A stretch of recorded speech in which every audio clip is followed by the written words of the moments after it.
Okay, so my phone is freaking out today. I just recorded a bunch of video and for some reason it just shut off. Anyway, it's early in the morning. It's like Saturday morning, I think, October 1st. And I'm making dog food. And I wanted to say first that the reason why I started doing this is because I started realizing like how horrible our food supply is, and I started doing a lot of gardening and preserving and so on and so forth, and I have always had issues with my dog.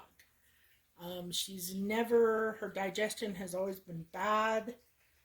She's had problems pretty much most of her life with irregular stools and, all those things that dogs get.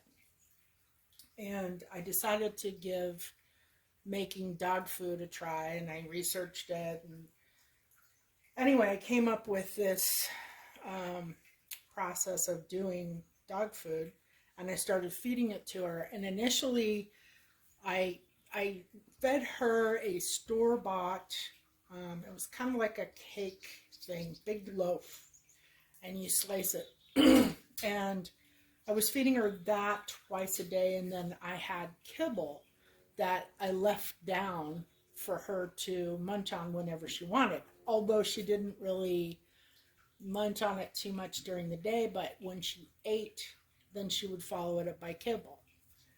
And she was still having problems. She got better when I started making her dog food. But then at some point, it wasn't like perfect, and I couldn't figure out why. And I was thinking, God, I'm like doing this dog a disservice by feeding her real food. And I finally took the kibble away. I wondered if it was the kibble, and I took the kibble away. And since I took the kibble away, oh my God, this dog is like a completely different dog. I make her dog food, feed her twice a day, about a cup, maybe 3/4 of a cup, because she's kind of a small dog. But her entire personality changed. Her energy levels totally changed. She is now a very happy dog, and her bathroom is like perfect. Perfect. Nothing I've ever seen before. Anyway, so I started making dog food, and now I make dog food every week, which is fine. It's not that big a deal, and she loves it, and she's much healthier, and it does save me on dog food cost. So what I do is I fill the pan up with water, obviously. I put in a pound of ground beef, pound of turkey, ground turkey, and a pound of chicken. And then I let that cook down to where it's pretty well cooked. And I add a pretty good amount of celery.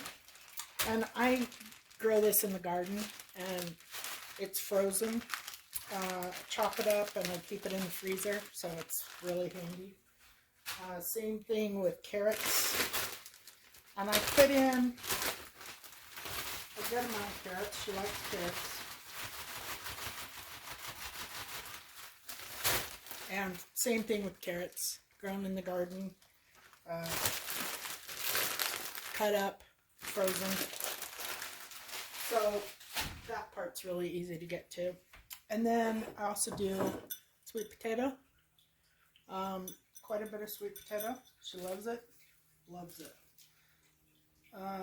That's about a whole small sweet potato.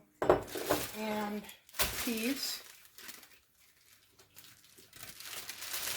And these are frozen peas. I buy them in bulk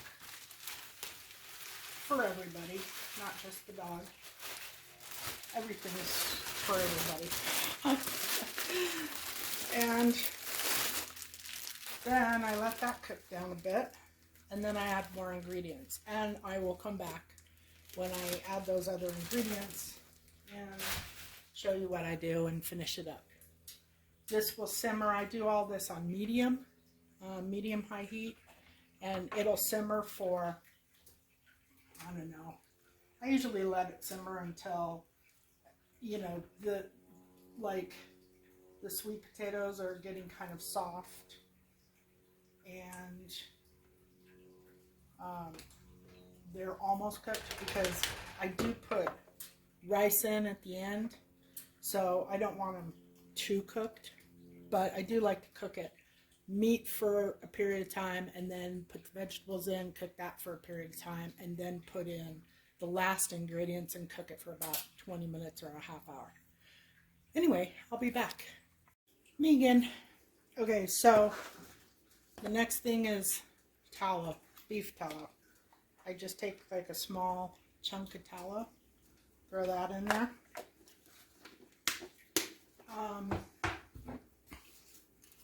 Flax seeds, keep them in a jar, and I just pour, I don't know, a couple tablespoons in there. And spinach, which I also grow and freeze, so it's easy to put it in there. And I don't do too much spinach, but she loves it. And the last thing, well, second to the last thing is pumpkin, but I goofed and filled my pumpkin bag too full. Normally I put like 2 cups in a bag, and I just filled the entire bag full of pumpkin. I mean, like a lot of cups.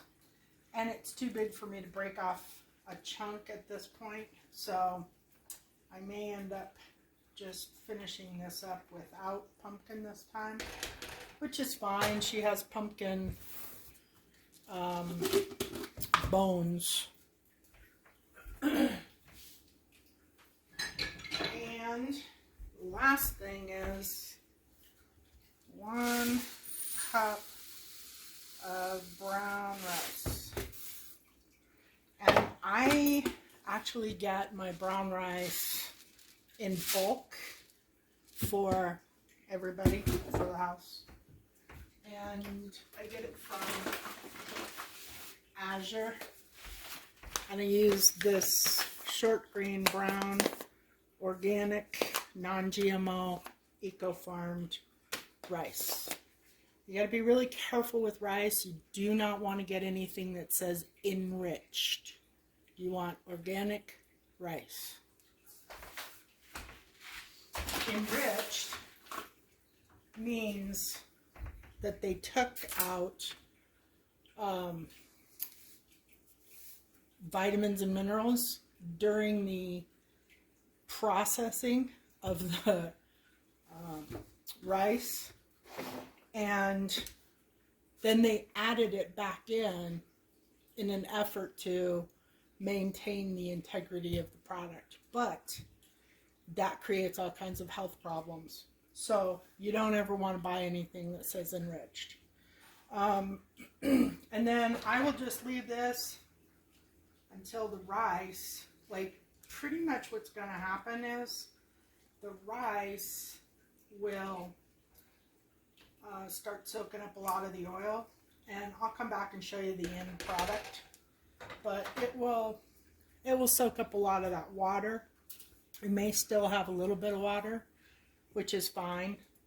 But it's pretty much done from this point. It just cooks for about maybe another half an hour to get the rice all cooked up. Maybe by that time I can add some more some pumpkin to it. Pumpkin is really good for dogs' digestions, and they love it. They really love pumpkin. So sweet potatoes and pumpkin are pretty important. But I'll be back. Okay, guys. This is about done. This is about the consistency that I like to get it to. The sweet potatoes are good.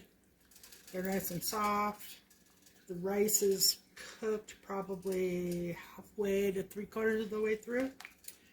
And it just looks good, done, just from experience. So at this point, what I do is just shut it off and I let it sit to cool. And once it's cooled, then I'll put it in a container, or I like Ziploc bags. It usually works better. And that's it.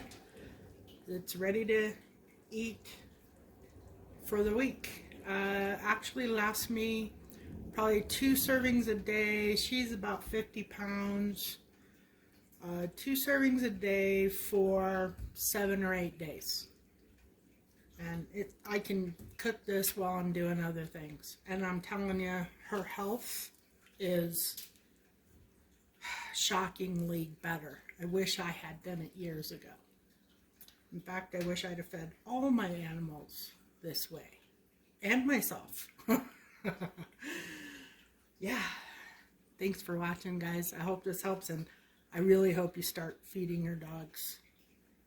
I know it's extra work that nobody really needs right now, but it is so important to their health and happiness.